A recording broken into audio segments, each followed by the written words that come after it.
When I see polls showing Donald Trump's success with Christian conservatives, I immediately think about the old saying that politics makes strange bedfellows.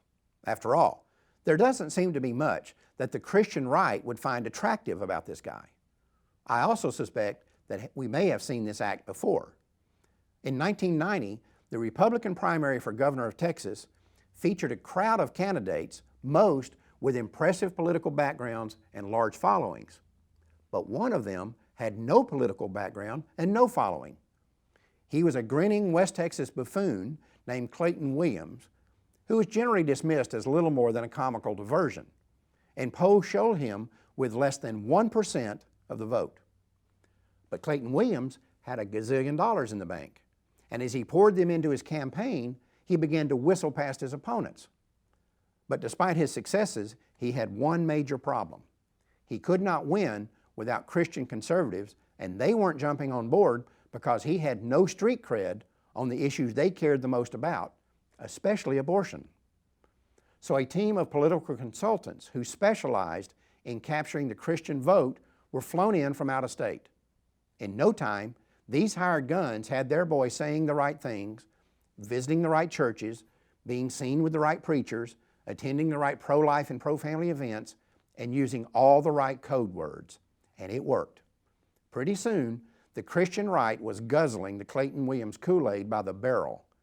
And when the dust settled on the Republican primary, this guy, who had never run for political office and who just a few months earlier was seen as a laughingstock, had received more votes than all of his opponents combined. And exit polls showed that he pulled this off with the support of the Christian right. Meanwhile, the Democrats were sticking to their time-honored script. They reached into their cesspool of godless liberals and dredged up Ann Richards. And with that, the stage was set. It was going to be big ears versus big hair. The early betting was that Richards would not be able to compete given the stranglehold Republicans and conservatives had on Texas politics. And again, the polling backed this up, with Williams piling up a big lead while Richards sucked air. On the surface, it appeared that Williams' only major obstacle was going to be that during the primary, he and his people had rubbed a lot of fur the wrong way and left behind a trail of hard feelings. This led to some concern that the people who had supported the traditional candidates in the primary may not vote for Williams in the general. But as it turned out, that would not be the problem. The problem was that a different image of Clayton Williams emerged once he got into the fight with Ann Richards. Suddenly, stories began to surface about his trips to visit prostitutes in Mexico while he was a student at Texas A&M.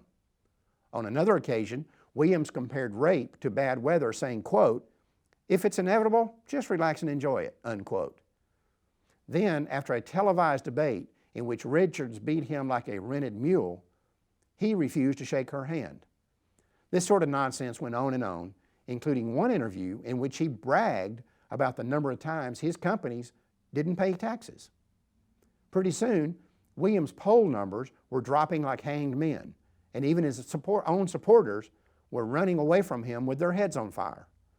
All of a sudden, it was clear to Christian conservatives that they had backed the wrong horse in the primary. But by then, it was too late. Their own gullibility had left them without a candidate.